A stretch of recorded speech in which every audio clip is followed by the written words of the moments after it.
And it all comes down to this. Our final 4 games of the season, we know if we win them all, we're in the Champions League again. We also know 2 of the 4 against 2 of the 3 teams above us. This is not going to be as easy as we'd like.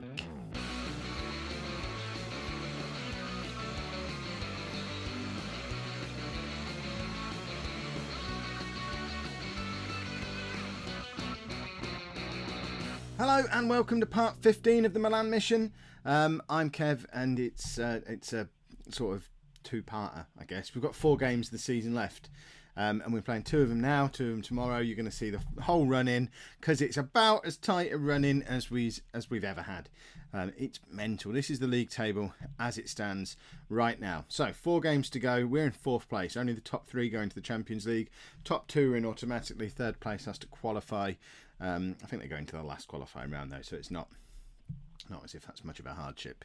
So 3rd place would be fine. We're 1 point behind Inter. We play Inter first up today at home. We're 4 points behind Fiorentina, but we play them. Is it the last game of the season away from home?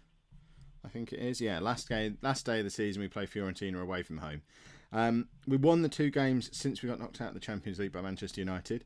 So we're in good form in the league. But it's a big ask, isn't it? We've just got to win all 4 matches, and we know that's enough. Winning all 4 of them, we'd probably go straight. We'll probably end up in 2nd place again, but we'll be as a minimum 3rd because we'd go above Inter.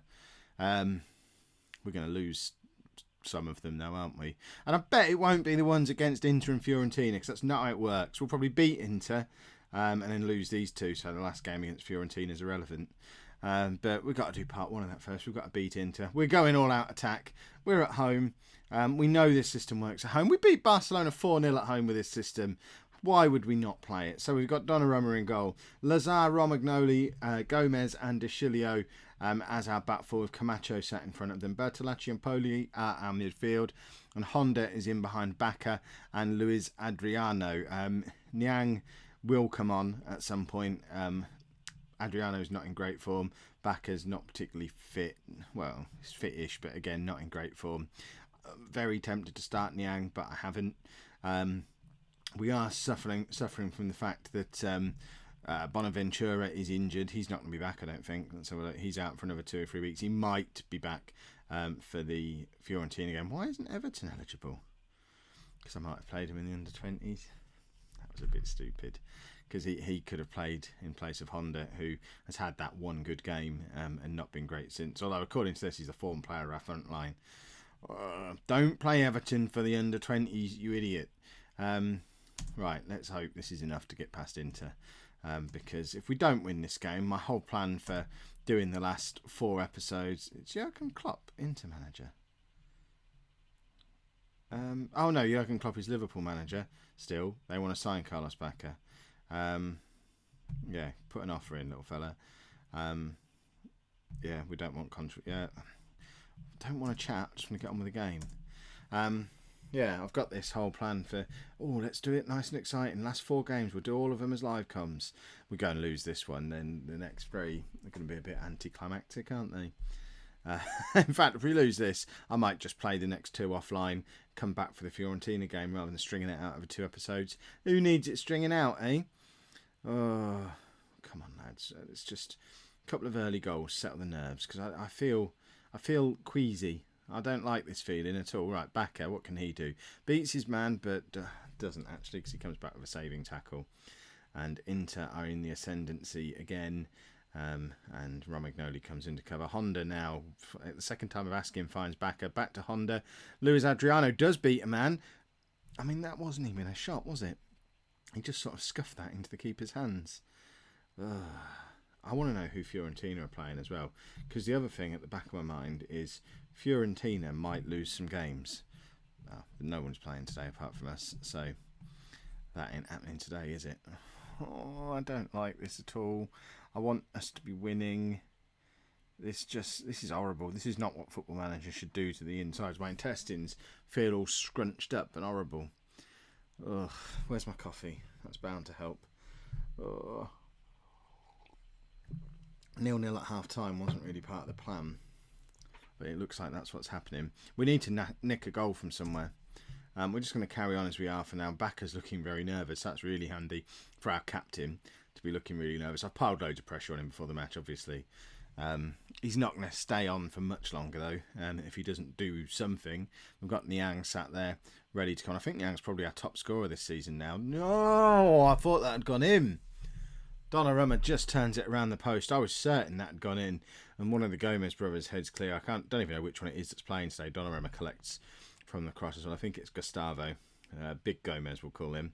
Oh, we're so changing their names to Big Gomez and Little Gomez. We'll do that in a minute. Oh, especially if Joe Gomez is taller than Gustavo Gomez, because I'd like Little Gomez to be the tall one. I'd like that very much. That would amuse me, especially if we don't manage to pick up the win in this game. I mean, we could still do it if we don't beat Inter. If it's a draw, it's still a possibility, but then we're relying on other teams doing us favours, and we don't want that. Obviously, if Inter score, it becomes very close to impossible to turn anything around. And oh god, is that offside? Just peeking through my fingers, it looks like that was offside. Right, time to make a change then. That was our little shock to the system, wake up call thing. Right, Adriano off, Niang on. Zagoni's rubbish. He's not ever going to come on ever. You'll never see him play. Don't sit there expecting it. We need Everton. Ugh, where are all our attacking players? Right, Maori, you can come on. This isn't exactly game-changing substitutions, is it? We've got Niang on now, and we're going to push Backer up to be the poacher. Niang's going to be the complete forward, because that's the way round. We usually play them. We know they can both score goals in this arrangement. Oh, come on. Somebody just nick that goal. I'll be so very excited, and everyone likes it when I'm excited. Looking at the stats, Inter have had the one clear-cut chance. We've had none. They've had more possession as well, more shots in general. I mean, they deserve it.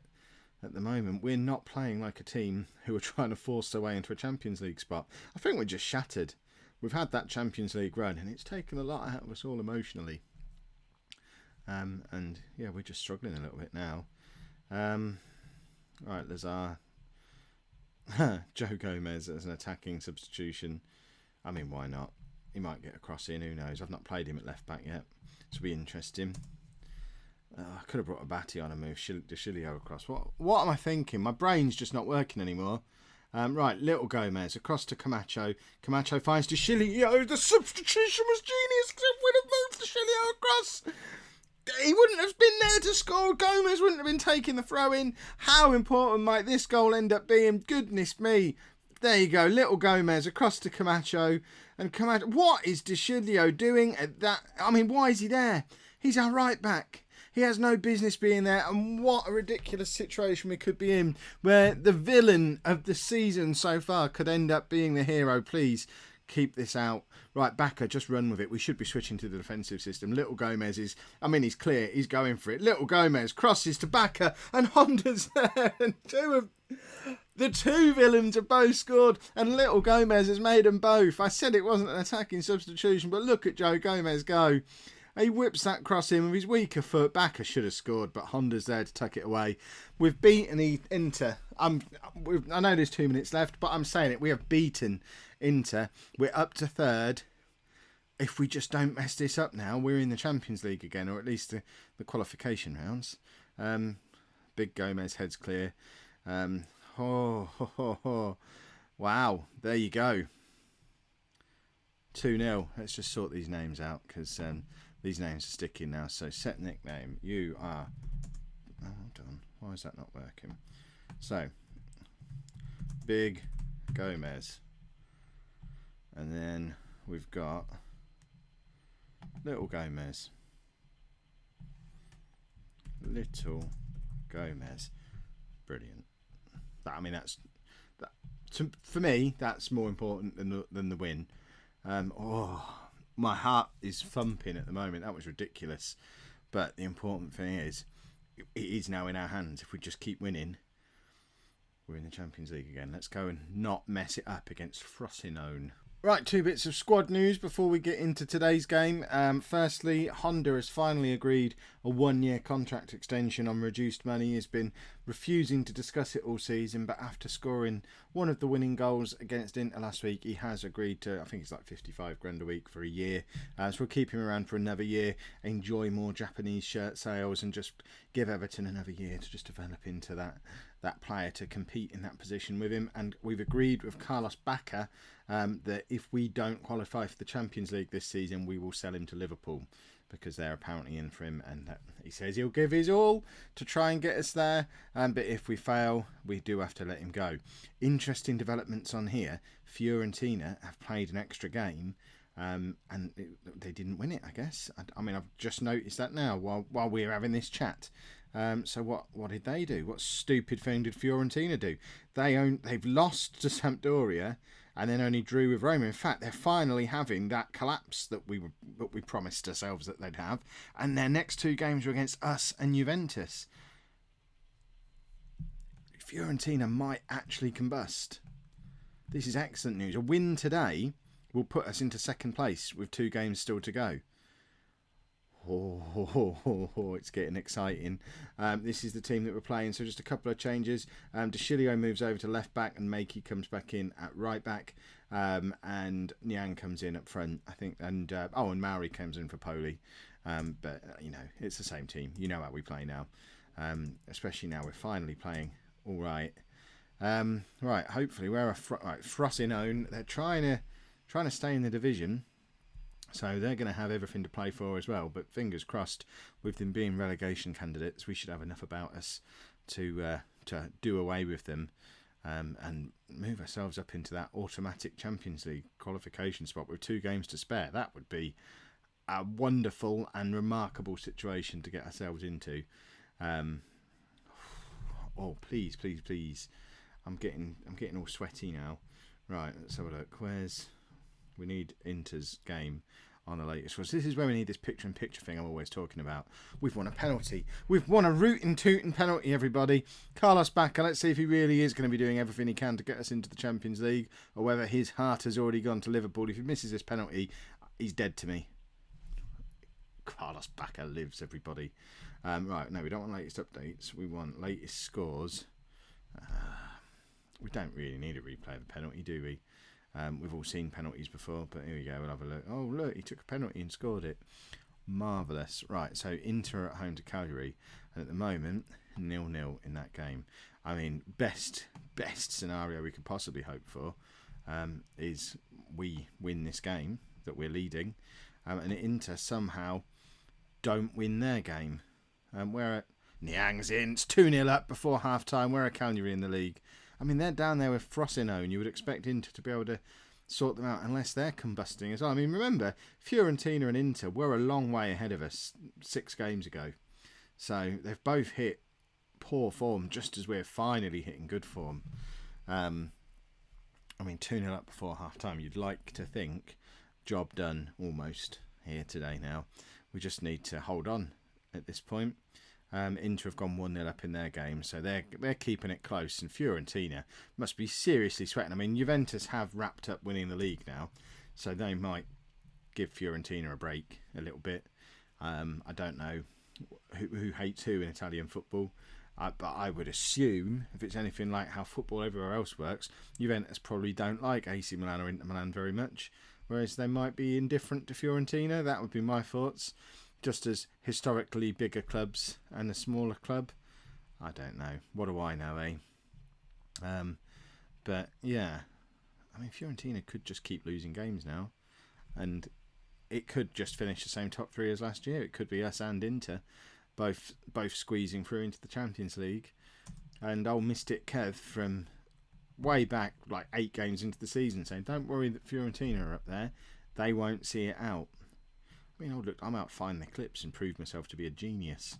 Right, Everton can come on for Honda today because we've not got him playing in the under-20s. And Poli will come on for Bertolacci. I mean, we could go to a more defensive system just to see out the game, but I'm a little nervous doing it. When we're playing so well with the Diamond, do we want to disrupt things too much? Back has made it 3-0. We don't need to go defensive now. We're getting used to scoring goals again. We're becoming the team that we were at this time last year when we had a late surge up the league.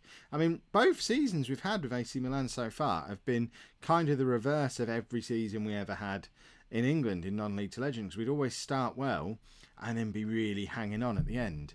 Whereas with Milan, both seasons we've really struggled at the start and then wished that we had an extra 10 games on the season by the time we got to this point. If we can keep this form going into next season, we'll give Juventus a run for their money. It's just when we start so poorly, and this year the bad start lasted until February. I mean, we didn't really give ourselves any chance of competing on that front, but you know, next year maybe. Let's bring Lazar on. Little Gomez doesn't need to come on today. He knows he was the true match winner against Inter. It all changed when Little Gomez came on. Donnarumma makes a good save. What's going on? Right, Inter are still winning 1-0 in their game, and Cagliari had a player sent off, so that looks like it's unlikely they're getting back into it. Frosinone, I thought they'd won a penalty there, but actually no, it was them fouling us. That's acceptable to me. So, as it stands right now, we're a point ahead of Fiorentina, 2 points ahead of Inter. Udinese, we can they don't exist to us anymore because we're 7 points clear of them with 2 games to go, so they can't catch us. So, at the very least, we're in the Europa League. Niang is in, it's 4-0, playing the way we are. We've got to be going into the Champions League. Now, we must be confident going into that Fiorentina game. I forget who we're playing between the two. I mean, that was a great piece of wing play from Makey there. He had no business making it to that ball, but he did. And swings across him for Niang. Was that a hat-trick for Niang, or was that his second? No, Backer's got 2 as well, hasn't he? 2 each for the front 2. I mean, they're both probably closing in on 20 goals now. In a season where we really struggled to score, we could have 2 strikers really quite close to 20 goals by the end of it. If only we'd played this well all season. Look at the pace in Niang there as well to really close down their defender. I mean, this is... Whew, just stay calm, Kev. We're not there yet. And remember, we did mess up Man United. So I know we promised we'd never talk about that again, but that was your fault. So let's not get too excited about how great we are just yet. Is that Tommy Orr off of Ipswich, who played for my Ipswich team in non-league to legend? Hold on, we need to have a look. If that's Tommy Orr, where is he? Or it's only Tommy Orr. There he is again, look. I mean, I didn't rate him. He's tearing us apart here. Goodness me, what's he doing playing for a relegation candidate Italian club? Is that something that's happened in real life? Well, I never. There he is again, look. Tommy Orr. Australian, if I remember rightly. I think they're going to get a player sent off here as well, because Niang was through, especially with the pace that he's got. There was a player covering-ish, but they were never catching him. The referee recognises that, and the last thing he does is send a man off. We don't even get to take the free kick. It's only blooming Tommy Orr. Let's have a look at him. I don't even know how to get to him from there. I'm not that bothered. Nah, we'll be all right. So, tomorrow's episode, we've got the last 2 games of the season. We're playing Avellino at home, and then that all-important final game of the season away to Fiorentina, which I kind of hope it's all wrapped up by then, because if we win and Juventus beat Fiorentina, we can go to Fiorentina and play with our boots on backwards and no shorts, because we'll already be there. I don't know if the presence of shorts makes it more or less likely that you win a football match. If you've enjoyed that, make sure you pop a like on there for me, subscribe to the channel if you'd like to see more, and thank you very much for watching.